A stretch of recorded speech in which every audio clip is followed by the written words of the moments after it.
주님의 평안을 전하며 영동중앙교회 성도님들께 이렇게 영상으로 인사를 드립니다. 올해 영동중앙교회가 설립 50주년을 맞이하게 되었습니다. 지금까지 이 모든 일을 이끄시고 인도하신 하나님께 감사와 영광을 돌려드리고, 그곳에서 하나님의 부르심 가운데 말씀을 듣고 자라며 믿음을 지켜온 충성되고 신실한 성도님들께도 감사를 드립니다. 저는 2003년도 12월에 영동중앙교회에 부임을 했었는데요.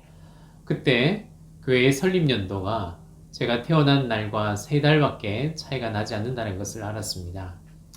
사랑하는 성도 여러분, 교회의 역사는 하나님의 역사가 담겨져 있습니다. 믿음의 사람의 삶에 하나님이 함께 하시는 걸음이 있듯이 설립 50주년이 된 영동중앙교회에 하나님의 뜻이 이루어져 왔고 지켜온 것처럼 앞으로도 하나님이 앞서가시고 하나님께서 지키시고 인도하시는 그런 복음의 역사가 이루어질 줄 믿습니다. 그리고 여러분들이 이 땅의 소금과 빛의 사명을 지켜가는 아름다운 믿음의 교회가 되기를 기도합니다. 제가 50주년이라는 이야기를 들으면서 저의 마음 가운데 성경의 희년에 대한 말씀이 떠올랐습니다. 구약 성경에 보면 희년이 되었을 때 이스라엘 백성들 가운데서 종되었던 사람들이 다시 가정으로 회복되고 잃어버렸던 땅과 재산들이 회복되는 기쁨과 감사를 누렸습니다.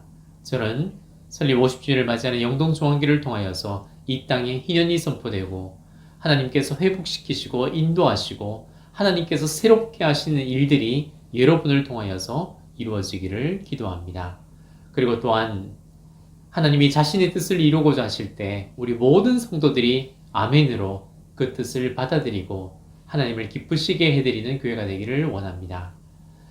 끝으로 우리 사랑하는 장로님과 권사님, 집사님들에게 주님의 평안을 전합니다. 그리고 제가 있었을 때에는 철없이 어렸던 우리 믿음의 청년들이 이제는 어른이 되고 가정을 이루어 그곳에서 신앙생활하고 있음을 보고 기뻐하고 또한 주님의 사랑을 전합니다. 주님이 오시는 그날까지 교회에게 주신 사명을 감당하며 여러분을 부르신 자리마다 하나님의 영광과 하나님의 나라가 이루어지는 복된 교회가 되기를 기도합니다. 오늘 우리에게 주신 하나님의 말씀은 누가복음 5장 1절에서 11절까지의 말씀입니다. 누가복음 5장 1절에서 11절까지 말씀입니다. 신약성경 95쪽에 있습니다. 저와 여러분이 함께 한 목소리로 1절부터 11절까지 함께 읽도록 하겠습니다. 무리가 몰려와서 하나님의 말씀을 들을새 예수는 게네사렛 호숫가에 서서 호숫가에 배 두 척이 있는 것을 보시니 어부들은 배에서 나와서 그물을 짓는지라. 예수께서 배에서 오르시니 그 배는 시몬의 배라. 육지에서 조금 떼기를 청하시고 앉으사 배에서 무리를 가르치시더니 말씀을 마치시고 시몬에게 이르시되 깊은 데로 가서 그물을 내려 고기를 잡으라. 시몬이 대답하여 이르되 선생님, 우리들이 밤이 새도록 수고하였을 때 잡은 것이 없지만은 말씀에 의지하여 내가 그물을 내리리이다 하고, 그렇게 하니 고기를 잡은 것이 심히 많아 그물이 찢어지는지라. 이에 다른 배에 있는 동무들에게 손짓하여 와서 도와달라 하니 그들이 와서 두 배의 채움에 잠기게 되었더라.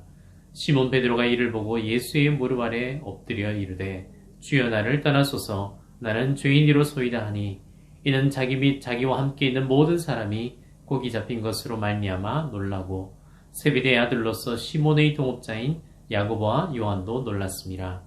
예수께서 시몬에게 이르시되 무서워하지 말라. 이제 후로는 내가 사람을 취하리라 하시니 그들이 배들을 육지에 대고 모든 것을 버려두고 예수를 따르니라. 아멘. 오늘 저와 여러분이 베드로의 부르심을 통하여서 예수님께서 우리를 부르셨다라는 그 말씀의 제목으로 오늘 여러분과 은혜를 나누기를 원합니다. 오늘 이 본문에 보면 3개의 장면으로 나눌 수 있는데요. 첫 번째 장면은 예수님께서 베드로와 상관없이 말씀을 전하시는 장면이고, 두 번째 장면은 예수님께서 베드로에게 다가오셔서 그물을 깊은 데로 던지라라고 하시는 장면이고, 세 번째는 예수님의 말씀대로 그물을 던지고 나서 수많은 고기들을 잡고 난 뒤에 예수님께 엎드리는 베드로의 장면이 그곳에 기록되고 있습니다. 저는 오늘 이 3가지 장면을 통해서 여러분들과 함께 하나님께서 우리에게 다가오셔서 우리를 세우시고 우리를 또한 변화시키셔서 이루시고자 하시는 그 뜻이 무엇인지를 우리가 함께 확인해 보면 좋겠습니다. 오늘 첫 번째로 보면 예수님께서 게네사렛 호숫가에 오셨는데 그곳에 배 두 척이 있었다라고 이야기합니다. 아마 베드로와 예수님은 전혀 모르는 사이는 아니었을 것으로 생각하고 있습니다. 아마 베드로를 평소에는 알고 있었지만 그날 예수님께서 찾아오셔서 베드로의 배를 보시고 호숫가에서 조금 떼어서 수많은 사람들이 말씀을 들을 수 있도록 그렇게 조처를 하셨습니다. 근데 오늘 여기 성경에 보면 베드로는 그 말씀을 하실 때 무엇을 하고 있었는지 기록하고 있는데요. 바로 배에서 나와서 그물을 씻고 있었다라고 이야기하고 있습니다. 여러분, 당시에는 지금처럼 나일론을 쓰고 있지 않기 때문에 그물을 잘 말려놓지 않으면 그 그물을 다음에 사용하기가 어려웠습니다. 그래서 밤새 사용한 그물을 잘 말려서 그 다음에 쓸 수 있도록 그렇게 마무리하는 작업을 지금 베드로가 하고 있는 것입니다. 근데 예수님께서는 그렇게 말씀을 전하시고 난 다음에 어디를 찾아오셨냐면 무리를 가르치시고 말씀을 마치신 다음에 시몬에게 말씀하시기를 깊은 데로 가서 그물을 내려 고기를 잡으라라고 말씀하셨습니다. 여러분, 예수님께서 베드로의 요청을 받고 대답하신 것이 아니라 베드로에게 찾아가셔서 어떻게 말씀하십니까? 깊은 데로 내려가서 고기를 잡으라고 명령하고 있다는 것을 우리는 성경을 통해서 확인해야 합니다. 여러분, 내가 원할 때 누군가가 찾아와서 도움을 주는 것은 기쁜 일이지만 내가 원하지 않고 내가 힘든 가운데 누가 와서 어떤 일을 해달라는 것은 굉장히 어려운 일입니다. 오늘 성경 5절에 보면 예수님의 요청에 시몬이 어떻게 대답하고 있습니까? 오늘 이 본문의 말씀을 조금 더 쪼개어서 볼 필요가 있는데요. 5절 전반절에 보면 이렇게 대답합니다. 선생님, 우리들이 밤이 새도록 수고하였을 때 잡은 것이 없다라고 먼저 고백을 합니다. 이런 우리가 하나님의 말씀을 들을 때 우리는 그 말씀에 순종해야 된다라고 생각하지만 오늘 성경이 우리 가운데 말씀해 주는 바가 있습니다. 그게 뭐냐면 우리가 순종할 때 넘어야 될 장벽들이 있다라는 것입니다. 여러분, 첫 번째는 우리들이 밤이 새도록 수고했다라고 이야기합니다. 그것은 우리가 가지고 있는 육체적인 피곤함과 육체적인 저항감을 이겨내는 것입니다. 지금 베드로는 몇 번의 그물을 던져서 물고기를 못 잡은 정도가 아닙니다. 밤이 새도록 수고했다라는 것은 육체적으로 피곤하다는 이야기입니다. 여러분, 우리 남자 성도님들이 직장에서 마치고 집에 돌아왔습니다. 그래서 아내분들이 우리 남편분에게 여보, 쓰레기가 많이 있는데 좀 치워줘 라고 얘기할 때 남편이 나 지금 금방 들어왔는데 라고 이야기하는 것은 쓰레기를 버리겠다는 말입니까? 버리지 않겠다는 말입니까? 네, 버리지 않겠다는 뜻입니다. 오늘 우리가 밤이 새도록 수고하였다라고 이야기하는 것은 내가 밤새도록 수고하였으니 힘을 내어서 이 일을 했는데 내가 지금 그럴 여력이 있다 없다? 없다라는 이야기입니다. 그리고 그 다음에 어떻게 합니까? 잡은 것이 없다라고 이야기합니다. 이것은 정서적인 어려움입니다. 잡은 것이 없을 때 우리가 수고한 노력의 대가를 얻지 못할 때 우리는 정서적인 어려움이 있습니다. 바로 그때 예수님께서 어떻게 이야기합니까? 분명히 깊은 데로 가서 그물을 내려라 라고 이야기할 때 베드로는 즉각적으로 알게 된 것이 뭐냐면 깊은 데로 그물을 내리면 물고기가 없다라는 사실을 누구보다 베드로는 잘 알고 있습니다. 그러니까 오늘 이 5장 1절 5장 전반부에 말씀하는 게 뭐냐면 그가 하나님의 말씀에 순종하기 위해서는 자기의 지적인 것과 자기의 정서적인 것과 자기의 의지적인 것들을 넘어서서 이 말씀에 순종하는 것이 필요하다는 겁니다. 사랑하는 여러분, 우리가 하나님 앞에 말씀에 순종해야 될 때 그것은 때로는 합리적인 것으로 우리에게 다가오지 않습니다. 나는 하나님의 말씀을 거절할 충분한 이유와 합리적인 것들이 우리 가운데 분명히 생깁니다.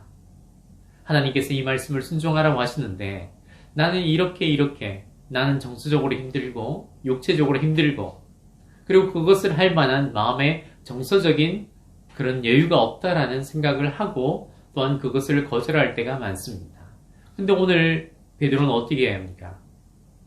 무조건 순종하는 게 아니라 그것이 우리 가운데 있지만 말씀에 의지하여 내가 그물을 내리겠다라고 얘기합니다. 사랑하는 여러분, 저는 우리 성도들의 삶에 하나님의 말씀이 이유가 되는 순종이 있기를 주님의 이름으로 축원합니다. 우리는 많은 이유를 가지고 삽니다. 이것을 해야 될 이유, 저것을 해야 될 이유가 분명히 있지만 여러분들이 이 땅 가운데 구별된 삶을 산다라고 이야기하는 것은 내 삶의 이유가 이 세상과 사람에게 있는 것이 아니라 하나님에게 있다는 사실을 고백하며 살아가는 것이 중요합니다. 여러분 성경을 보십시오. 다니엘을 볼 때 다니엘이 어떤 믿음의 삶을 살았습니까? 그는 분명 바빌론의 포로로 끌려온 사람이었습니다. 근데 다니엘서 1장에 보면 그가 뜻을 정하여 왕의 진미를 먹지 않겠다고 거절합니다. 그것을 거절하는 한 가지 이유는 뭐냐면 하나님이 나를 거룩한 백성으로 불렀는데 그 하나님의 거룩하심을 지켜가기 위해서는 이 왕의 진미를 거절하는 것입니다. 그가 그렇게 했던 이유는 다른 것에 이유가 있는 것이 아니라 하나님이 이유였다라고 성경 우리 가운데 말해주고 있습니다. 사랑하는 여러분, 저는 우리 성도들이 어떤 상황에서도 하나님이 우리의 삶에 순종할 이유가 되고 하나님의 말씀이 우리가 그것을 하지 말아야 될 이유가 되는 복된 사람이 되기를 축원합니다. 그래서 시편 1편 1절에서 3절에 보면 어떻게 말씀합니까? 복 있는 사람은 악인들의 꾀를 쫓지 아니하며 죄인들의 길에 서지 아니하며 오만한 자들의 자리에 앉지 아니하고 오직 율법을 즐거워하여 그 율법을 추야로 묵상하는 자다라고 이야기합니다. 말씀이 자기의 삶을 이끌어가는 이유가 되어서 그 말씀대로 살아가는 사람, 그 사람이 누구다? 복된 사람이라고 이야기합니다. 오늘 베드로는 다른 것이 나의 힘듦이, 나의 정서적으로 그렇게 물고기를 잡지 못한 그런 마음의 어려움이 이유가 되는 것이 아니라 하나님의 주님이 내게 주신 말씀이 이유가 되어서 자기의 삶을 움직여 가겠다라고 고백했습니다. 그래서 6절에 어떻게 합니까? 그렇게 하니 고기를 잡은 것이 심이 많아 그물이 찢어졌다라고 이야기합니다. 여기서부터 우리는 두 번째 장면을 볼 수 있는데요. 분명히 베드로는 밤새도록 그물을 던져서 잡지 못한 고기를 잡았습니다. 얼마나 많이 잡았냐면 동물들이 와서 2배에 가득 채움에 배가 잠기게 될 정도로 잡았습니다. 그런데 그 다음에 어떤 일이 일어났는지를 성경이 이야기합니다. 우리 함께 8절의 말씀을 읽도록 하겠습니다. 시작. 시몬 베드로가 이를 보고 예수의 무릎 아래에 엎드려 이르되 주여 나를 떠나소서 나는 죄인이로소이다 하니. 사랑하는 여러분, 베드로가 처음에 예수님 앞에서 자기를 어떤 사람으로 인식하고 있었는지 한번 생각해 보십시오. 예수님을 처음 만날 때 예수님께서 그물을 던져라라고 이야기할 때 그 그물을 던지는 사람의 직업은 어부였습니다. 베드로도 자기의 직업이 어부이고 그것이 자신의 모습인 걸로 생각을 했습니다. 근데 말씀을 순종하고 난 다음에 많은 고기가 잡힌 다음에 8절에 보면 시몬 베드로는 자기를 어떻게 보고 있습니까? 예수님의 무릎 아래에 엎드려 말하기를 주여 나를 떠나소서 나는 죄인이다라고 고백하고 있는 것입니다. 여러분, 물고기를 많이 잡았는데 내가 나를 어부로 보고 있다면 물고기를 가지고 휘파람을 불면서 집으로 돌아가면 되는 것입니다. 근데 오늘 성경에 보면 시몬 베드로는 예수님 앞에 엎드려서 죄인이라고 고백하고 있는 것입니다. 왜 시몬 베드로는 예수님께 죄인이라고 고백했을까요? 지금 예수님의 말씀을 듣고 그 말씀대로 순종해서 고기를 많이 잡고 나니 자기를 어부의 한 사람으로 보는 것이 아니라 하나님 앞에서 자기를 볼 때의 자기의 모습을 깨달았다라고 성경은 이야기하고 있는 것입니다. 사랑하는 성도 여러분, 저는 50주년을 맞이하는 영동중앙교회가 이 세상이 보기에 어떤 교회가 될 것인가라는 것이 중요한 것이 아니라 하나님이 보시기에 어떤 교회가 될 것인가를 중요하게 여기는 하나님의 교회가 되기를 주님의 이름으로 축원합니다. 오늘 이 설교를 듣고 있는 우리 성도들은 사람이 보기에 내가 누구인지, 사람이 평가하는 내가 아니라 하나님이 보시는 나로서의 모습이 어떤지를 고백해낼 수 있는 그런 성도가 되기를 주님의 이름으로 축원합니다. 이것이 중요한 것입니다. 베드로는 예수님의 말씀을 듣고 고기가 많이 잡힌 것을 보고 왜 죄인이라고 자기를 고백했을까요? 그는 평소에 고기를 잡았습니다. 베드로는 평소에 바리새인이었습니다. 그도 이스라엘 백성 중에 한 사람이었습니다. 그럼에도 불구하고 그가 잊고 살아가는 것이 무엇이었습니까? 하나님을 믿지만 하나님의 역사를 믿지 않았고, 하나님의 백성이지만 하나님의 백성으로 하나님의 뜻을 이루며 그 사명을 감당하는 사람으로 살아가는 것이 아니라 고기를 잡아서 먹고 사는 업으로 살아갔다라고 성경은 이야기하고 싶어 하는 것입니다. 여러분이 잘 아는 우리 베드로 전서 2장 9절의 말씀 우리 함께 찾아서 읽어보도록 하겠습니다. 우리 베드로 전서 2장 9절 우리 함께 한번 읽겠습니다. 신약성경 378쪽입니다. 우리 함께 읽겠습니다. 시작. 그러나 너희는 택하신 족속이요 왕같은 제사장들이요 거룩한 나라요 그의 소유가 된 백성이니 이는 너희를 어두운 데서 불러내어 그의 기이한 빛에 들어가 계신 이에 아름다운 덕을 선포하게 하려 하심이라. 너희가 전에는 백성이 아니더니 이제는 하나님의 백성이요 전에는 긍휼을 얻지 못하였더니 이제는 긍휼을 얻은 자니라. 아멘. 저는 베드로의 부르심 가운데 베드로가 평생 잊지 못한 자기 고백이 바로 베드로전서 2장 9절에 기록되었다라고 생각합니다. 그는 성도들을 향하여서 너희는 택한 족속이요 왕같은 제사장이요 거룩한 나라요 그의 소유된 백성이라고 할 때 이것은 성도들을 향한 고백이기 전에 자신의 고백이었습니다. 나는 하나님께서 예수님께서 나를 갈릴리 바닷가에 찾아오셔서 그 수많은 사람들 중에 나를 택하셨고 왕같은 제사장을 삼으셨고 거룩한 나라요 그의 소유된 백성을 삼으셔서 내가 나만을 위해 살아가는 어두운 나라 가운데 어두운 모습 가운데 살아갈 수밖에 없었던 그런 인간이었음에도 불구하고 나를 불러내어서 이제는 사도를 삼으셨다라는 고백이 바로 여기에 있는 것입니다. 베드로는 처음에 예수님의 말씀을 들었을 때 자기를 어부로 생각했습니다. 그런데 기적을 보고 더 이상 어부의 모습으로 자신을 고백한 것이 아니라 하나님 앞에서 내가 누구인지를 고백해내는 자리에 이르게 된 것입니다. 사랑하는 여러분, 오늘 이 설교를 듣는 우리 모든 성도들은 예수 그리스도께서 부르셨습니다.